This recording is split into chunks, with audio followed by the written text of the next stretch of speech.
Hey, this is John Fernay, the co-host of the Maryland Crabs, and I am here today with a Maryland crab cake for your listening pleasure. What's a crab cake? It's not quite a full episode, it's just a little snippet. Stay tuned and check it out.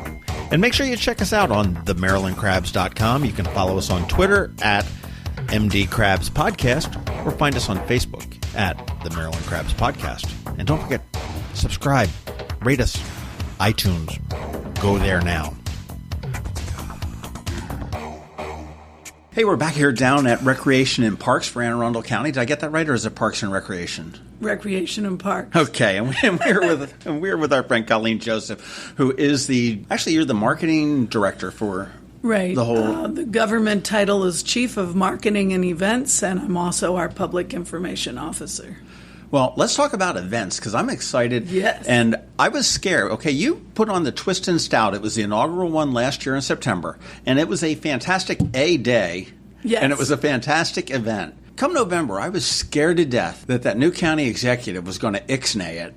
But he didn't. And that is so exciting because it's coming back again for a second year. No, that's good. It got put in the budget as a special request, and now it stayed in there so that we can make it an annual event. The county's very proud, and Recreation and Parks is proud to have our own festival at the beautiful Quiet Waters Park. And aren't we lucky that we have that park in our portfolio to host something like this? Well, that's the most unique thing about Twist and Stout. I mean, okay, there's a million festivals that have beer, and there's a million and one that have wine, and everyone has music and whatnot, but none of them are at Quiet Waters Park. Right. And that is just the most beautiful thing. It's, you call it the crown jewel of the park right, system. I know that's your little tagline, and it truly is. And for those that haven't been to Quiet Waters Park, it's down in Annapolis on the Annapolis Neck Peninsula. Mm-hmm. Waterfront on the South River. There's a dog park. It's just there's biking trails. There's hiking trails. There's an amphitheater.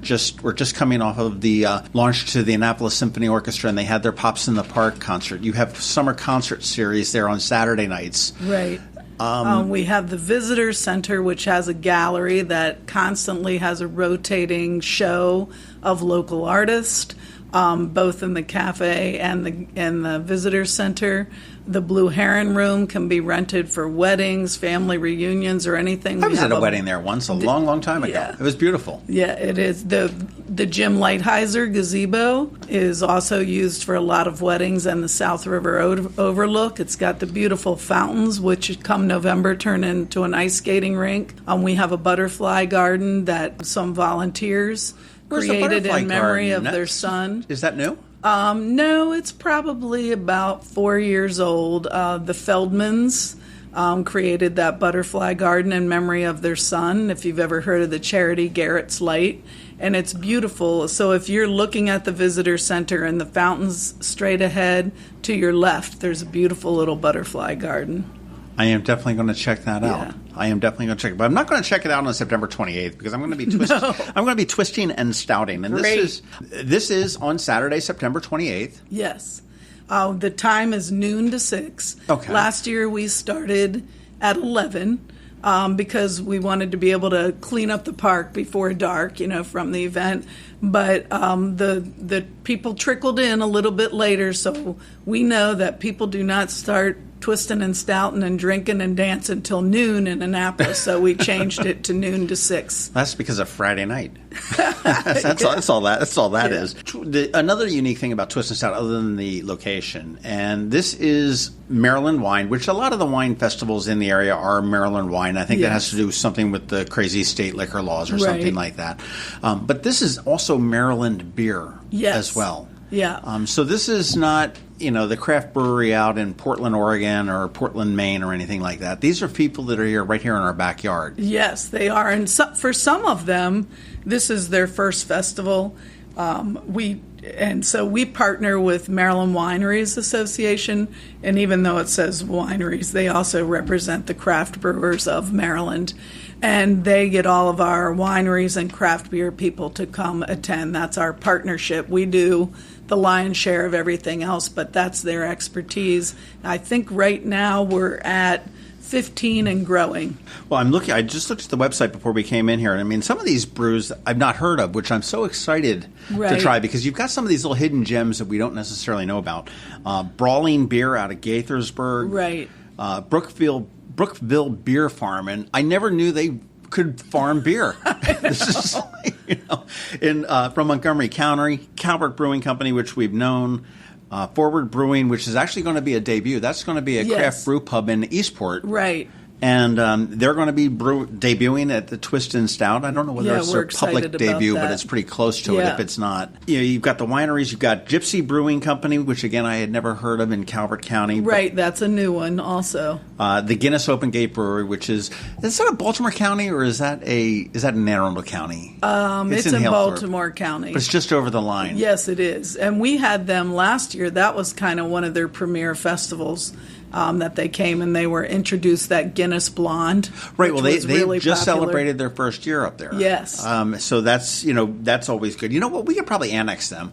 Yeah. We're close enough to that. We could probably talk to Stuart Pittman and see if he can't annex that brewery, and we'll call it our own. We think the cafe in Quiet Waters could become a little brew pub. Ooh, that'd be nice. That'd be nice. It's one of our marketing ideas. And then Jailbreak, which is out in Laurel, which is they're a lot of fun as well. But one thing I loved about this is that it wasn't overly crowded. You guys did a great job as far as spreading it out. You could see the bands. You could go from food vendor to beer vendor to wine vendor and whatnot. And it wasn't this tight, okay, we've got a little 5-foot fence and we're going to jam everything in together. So it was such a relaxing afternoon. Well, thank you. It is kind of funny. We talk about it here because the park is expansive, as you know, 323 acres. And the whole festival happens down the hill from the visitor center where the amphitheater is. So it's kind of funny that we have the festival in just a few acres of this expansive park. But of course, you have to have it all together. So last year was great. It was a big success. We had just over 1,500 people attend. We can accommodate about double of that with the parking available at the park. So we learned from our experiences from the surveys that we got back from the attendees and our staff, and we have not changed it too much. But one of the things was the buses. You might remember we had shuttle buses from all the parking lots. Sure. So the shuttle bus dropped everybody up at the top of the hill, which was great at the beginning of the day, but after everyone had been in the sun and had a couple of drinks, climbing up that hill at the end of the day wasn't people. I saw people, they were like, please give us a ride on their golf cart, especially if they bought bottles of wine. Sure. So we have we're bringing everybody a little closer this year, which means we're pushing back the festival. So the VIP tent will be moving from the front of the festival all the way to the back, closer to the South River overlook. The other strategy for that was our vendors were set up at when people came in. Right. The retail vendors and crafters, which had lovely things. And they didn't get as much foot traffic because people came in and were excited to get to the beer and wine. So now we've put them smack dab in the middle of everything. So you'll have the music, the beer and wine, then the vendors, the food trucks, and the VIP and you can at the mill end. About all yes, in one. But still all in that same area, but not too crowded. One of my favorite office decorations in my office was acquired at Twist and Stout. Oh, yes. And it says, I'm trying to remember the exact phraseology, but it was like, no more dumb effery today. Oh, yeah. And it was made out of the barrel. The barrel slats, which is I had met that guy at another. I told you this last year. Part of my job is doing research of other festivals. That's a tough job. It is a tough job. Somebody's got to do it. And I had met him over on the Eastern Shore and convinced him to come. So we have more retail vendors this year than we've had before. And here's the thing that makes me really happy. Everybody that participated last year as far as a sponsor or a vendor or a food truck is coming back. And we even have one of the bands coming back because the Groove Spot got everybody moving and grooving and dancing. Everybody loved them, so we're bringing them back. They were fantastic, and it's no wonder. I mean, we're proud to come back as a media sponsor for this thing. I mean, that was a no-brainer when we did that. And the Groove Spot band, they got off to a very rough start. You had there was technical difficulties getting them on the stage, so they were a little bit delayed. The first band was also our sound person, and Vance, who is if you want to learn how to dance, call Vance. And from the Groove Spot, he wanted to make this a great show, and I think he told us he was going to have 9 people, and he brought 14 members of his band. So the guys were struggling a little bit with the mics, and we had some downtime.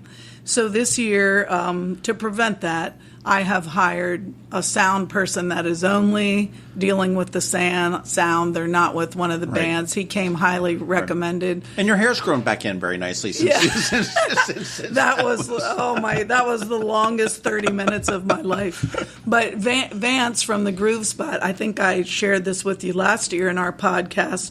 I met him at a charity event and started talking to him, and he grew up in Hillsmere. And he'd been dying to get to Quiet Waters and just didn't have the right avenue and maybe wasn't quite right for the concert series. So he's thrilled. He's a local guy. I'll tell you, well, the Groove Spot was great. I mean, if funky Motown, get off your butt and dance. Yep. They do bring it. And the festival actually opens up with the local favorites, the Naptown Brass Band. Yes. And they're nothing but a bunch of disruptors. They're a bunch of hoodlums that, you'll see them. I'm guaranteed they'll be off the stage marching through the crowd. I want them off the stage. So their guys are great. So we recently opened a pavilion, an amphitheater pavilion in Whitmore Park downtown. Right, that's the Mike Bush. Named after Speaker Michael Bush. And I hired those guys because I thought, they'd get everybody moving. And we had a conga line going from county representatives. But it's funny. I've got that video of that conga line right here. Oh, you do? I just looked at it about 20 minutes ago. It was Isn't pretty that funny? When I talked to Dave from the Naptown Brass Band, the one thing we could not, as you know, from the VIP tent last year, actually see the bands. Right. And we still won't be able to see them this year, but we can hear them. So I thought they would be great, too. They're going to, instead of get on the stage right away, they're going to meet people right at the ticket chute and be meeting and greeting people and playing music, and then I'll send them up to the VIP tent. And they were so great, they said, you don't need to have a DJ in between bands, we'll play. So they're going to stay all day, they're thrilled. And they were the first people to get to perform on the Mike Bush Amphitheater, so they felt really honored by that. And they're all from sort of pretty much Eastport. They are. So they work for beer. They're in everything. They're in the parades. And again, they had not played at Quiet Waters before, so they're thrilled. Yeah, that's got a little bit of a combination of the Eastport Oyster Boys. They've got some members there. They're a lot of fun. They are fun, and they move, and they get everybody moving. And then, the Groove Spot we talked about, and then our closing band is Vertigo Red. They play around here sometimes. They play I've seen them at Union Jacks. They're an 80s cover band. Classic rock. They have a dynamite female lead singer. And again, my strategy for this, with the exception of our favorite, local Naptown Brass Band, is I try to bring in some bands that are popular in the area but don't always play in Annapolis all the time, just to give some variety. Well, that's one of the secrets. I find that some festivals can get very stale. Mm-hmm. And, by changing it up, and whether it be the product that you're offering or the music that you're offering or the experience. I know the Nextival at one point brought in helicopter rides, which was kind of unique, but it was something that changed it up. And again, Vertigo Red, you don't get a chance to see them that often. The Groove Spot, you don't see them very often here as well. So it's worth it to come see them, period. And plus you've got the wine and the beer as well. Right, and we're growing so much. Last year, remember, we had 2 big tents. Mm-hmm. So this year we're having 1 large tent, but a lot of these craft breweries, they like to have their own style and their own tent and bring that, so we're letting them set up around in individual tents. And we also discussed that might prevent having any long lines if everything's a little bit more spread out. Sure. So we're looking forward to that. We're just trying to fine-tune it each and every time. Well, tickets for this thing are $30, so it's not very expensive to get in. No. And that's in advance. It's going to be $40 at the gate. That's right. And they'll be available at the gate unless we sell out. If we sell out, that'll be announced on Facebook and our website and everything. So you want to make sure you're following Twist and Stout on all of those places. Right, twistandstout.org. Facebook and the website has all the information. Let's see. Then if you want the VIP experience. Which everybody should. Yes. That is really still a pretty good deal. Now, let me interrupt you here real quickly. Last year, I met about 7 or 8 people after the event that absolutely raved about the VIP and the food. Now, Grumps did it last year. I'm not sure whether they're going to come back again this year, whether you've got them or not. Mm-hmm. But obviously, logistically, it was probably very easy for them because they're at the mouth of the Quiet Waters Park. But that VIP tent was just absolutely phenomenal. It was far enough away from the music, so the music wasn't blaring and you couldn't hear people. You could sit there, you could have a conversation. You had food in there, you had some wine in there, you had some beer in there. That was an absolutely wonderful experience. It wasn't over the top, okay, we need to put, all sorts of amenities into it, but it was perfect for what it was. Thank you. So we're not changing much about that this year, except the location. Like I mentioned, we're going to push it back a little further. Just we're moving the whole festival, shifting it a little bit closer to the South River. And so our VIPs might have to walk a little further. But that also, the VIP tent was so nice. When people got there, they didn't leave. So we thought by maybe putting it at the end of the festival, it gives them an experience to go through the whole festival. There are neighbors, and they're great. The vendors and our sponsors, in-kind sponsors for the VIP tent are Grumps. They actually closed the restaurant last year and brought their whole staff, and they loved working in the park. And Dina and Duncan did a fantastic job. The food was phenomenal. Oh, it absolutely was. I mean, you had the little chicken sandwiches and the little sliders. Shrimp and grits, everybody talked about. So we've changed the menu up a little bit, but we're keeping some of the favorites. And then we also work with David and Chuck over at Bay Ridge Wine and Spirits. Okay. So they poured all the hot. If you go to the VIP tent, the ticket's $75, whether it's day of or in advance. You can also, if you buy a general admission ticket, you can upgrade it. When you get to the ticket chute. We only sell about 400 VIP tickets. That's what we plan on. And David and Chuck from Bay Ridge Wine and Spirits, they pour all the higher quality Maryland wine and brews in the VIP tent. Get a little larger glass there. We have another little promo item, which I'm going to give you one before you leave for our VIPs today. And as you saw, it was beautifully decorated. All the decorations were made by our staff. And I think it'll be another phenomenal experience. It really was. I mean, and I will say the decorations, and this is probably one of the things that why you guys do this as opposed to letting somebody else do an event like this at Quiet Waters Park is because this is your baby. This is the stuff that you take care of day in and day out. This is the stuff that when it floods, and I know that we had some rain before last year. 3 days. So you know where the straw needs to go down to absorb any kind of puddles. You know how to take care of it. You know how to make sure the grass and the roads and everything else is not damaged. And certainly if it does get, wear and tear, you know exactly how to fix it. And you know it's going to be put back together the way you need to have it put back together. Right. And it's a huge county effort. So it rained for 3 days before last. So we had the tents put up. Under the VIP tent was muddy and all of that, but fortunately we have baseball stadiums that use a substance called turfus to dry out fields for baseball games. So, 10 bags of turfus later. Up to Joe Cannon Stadium.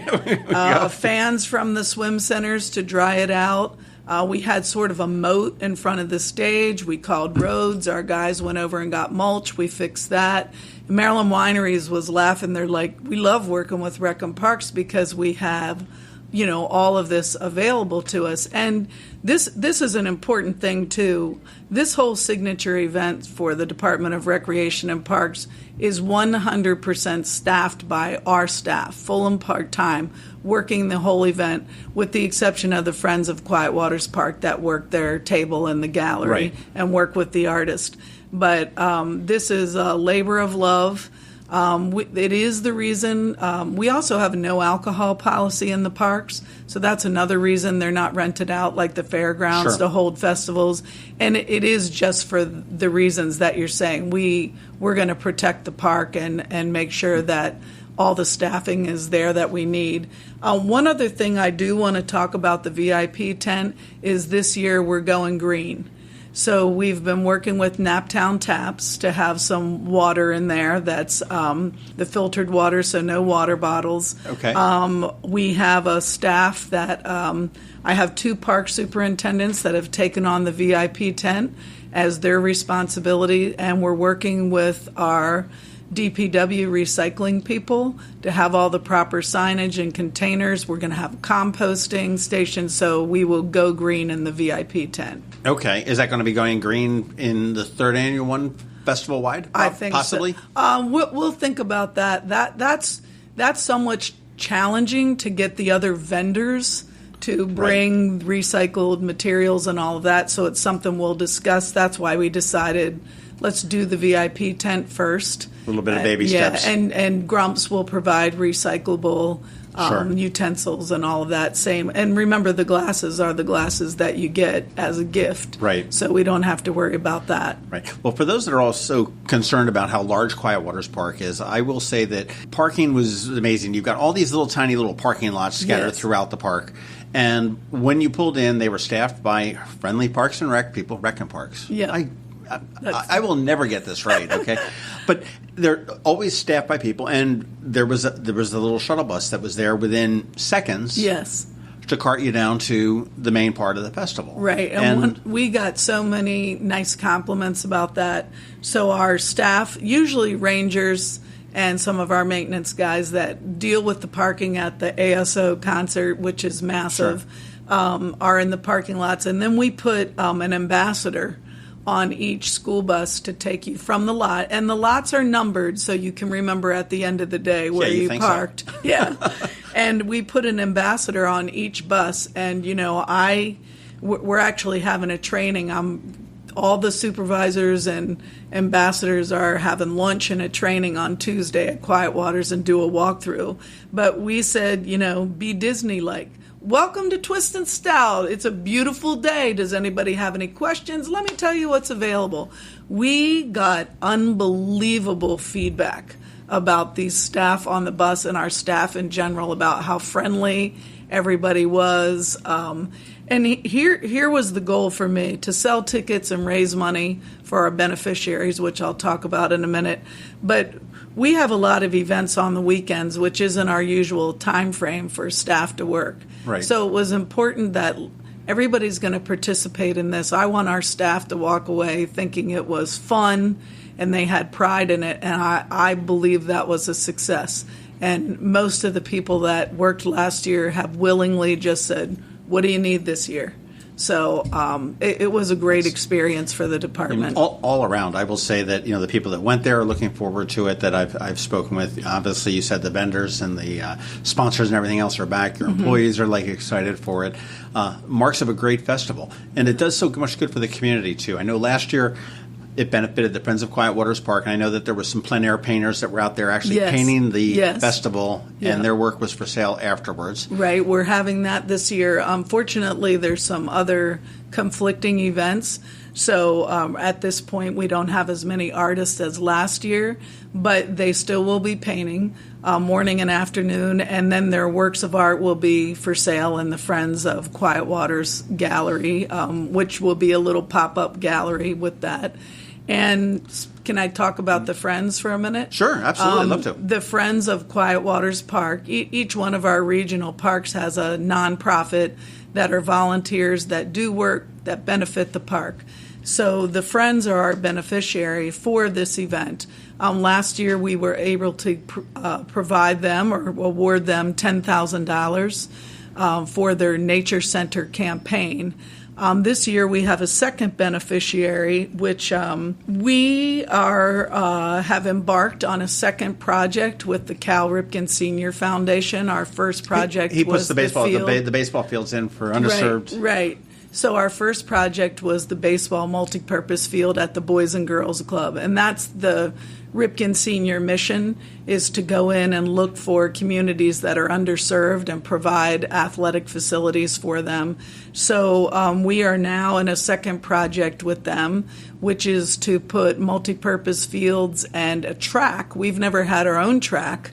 We only use the tracks at the school turf fields in Brooklyn Park, which is one of the most underserved areas in Anne Arundel County. Right. So the other beneficiary from this will be the Cal Ripken Senior Foundation, specifically for our project in Brooklyn Park, and we've received a tremendous amount of support from them in promoting this event on their social media and their website, and I'm delighted to be involved with them. They're great. We spoke with the Cal Ripken Senior Foundation and Steve, who's the executive director. Yes, and he's an awesome guy. Just the work that they do is fantastic. It is. And it's pretty cool that we got like Cal Ripken Senior's son living in town. Yeah, we got to see if we can get him over there. I tried. So I was fortunate enough to go to their Aspire Gala this year, and that's where Steve announced this project with Anne Arundel County, and that was an amazing experience.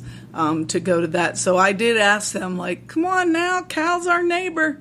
He lives right across, right around the corner. Can we get Cal to come? Steve subtly always says, oh, yeah, no, you would. I can't handle that. You have to have. Well, their marketing person is Carrie LeBeau, and she said, well, we might be able to come. When Cal comes, that's a whole different ball game, no pun intended.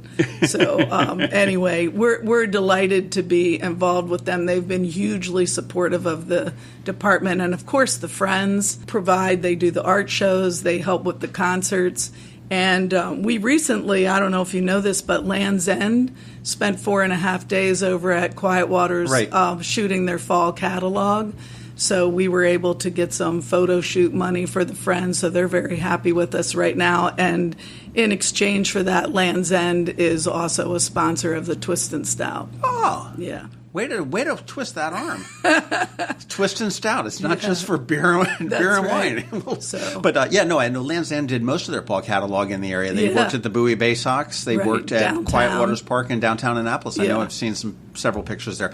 Has there ever been any discussion about moving? Now, the county has a wonderful network of parks. Some of them are very little small and wooded and traily and everything else. Others are a little bit more expansive. Downs Park is pretty expansive up in pseudo-north. I say pseudo-north county. But, Fort Smallwood Road.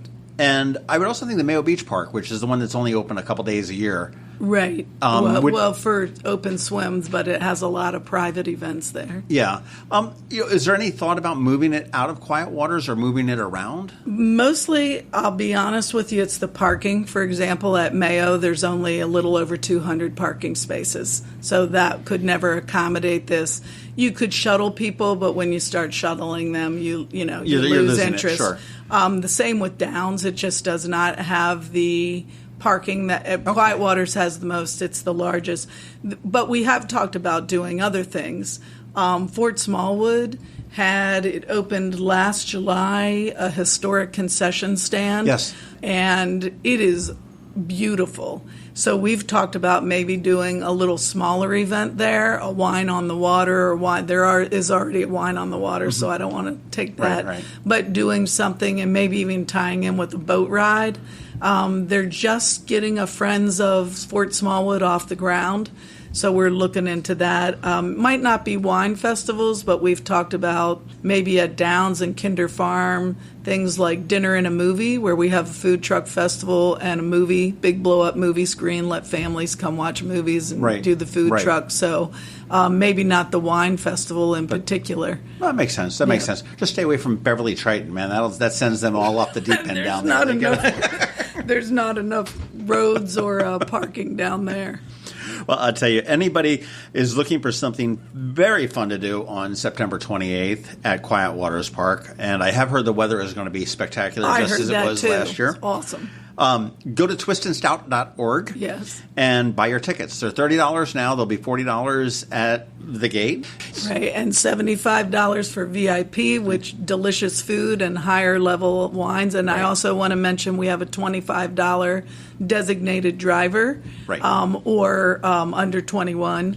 wristband for $25, and we do provide them free water. Sure. And just a couple little operational things.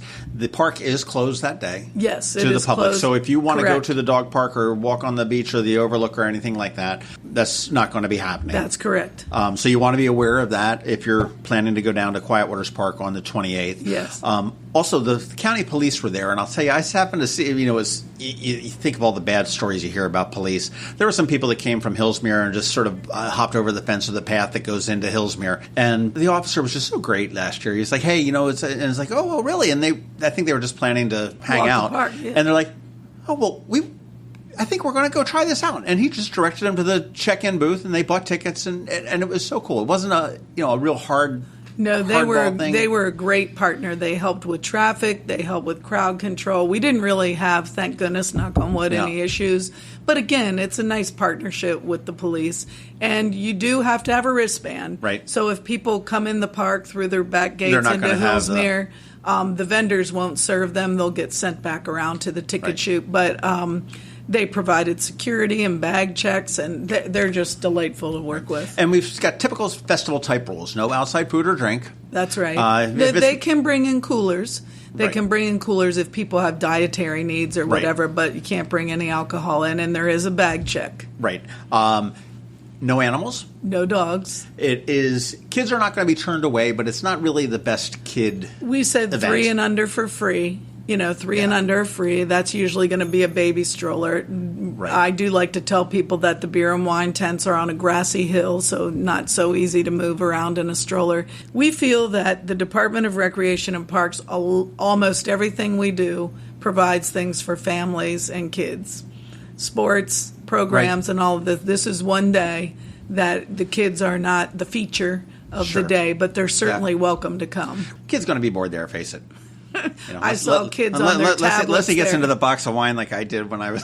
Or they enjoy the food trucks. That is true. Yeah. And again, the standard things. I mean, don't bring your weapons. Leave your guns and your knives and your stabby Everybody things gets and everything checked, home. That's Please. But do come out to Quiet Waters Park, September 28th, Twist and Stout for the second annual one, which is cool because last year we had to call it inaugural because it was the first, and now it's like an annual thing.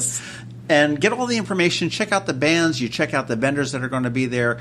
I was looking at the wineries that are here. You've got, in addition to the brewing companies that we talked to, you've got Bar Eastern Shore Winery, Great Shoals Winery. The Hidden Hills is in there as well. Il Dolce, Alney, which sounds like a weird place to have a winery, but okay, I'll give them that, and it's not bad. Romano Vineyard and Winery and Solomon's Island Winery. Yeah. So all this great Maryland, and Maryland wine has really sort of come into its own. It has. I mean, it's not Napa. No. And it's not Australia, but it's solid. It is, and we like supporting our, fellow businesses.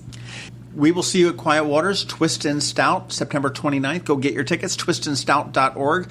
Colleen Joseph, thank you very much again. Thank you, John. I appreciate it. This has been the Maryland Crabs Podcast with Tim Hamilton and John Fernay. Sure to follow them at all the regular places, Facebook, Twitter, YouTube, and online at themarylandcrabs.com. Take a moment to rate us on iTunes. Now, get the hell out of my kitchen. Seriously, go! You're still here? It's over. Go home.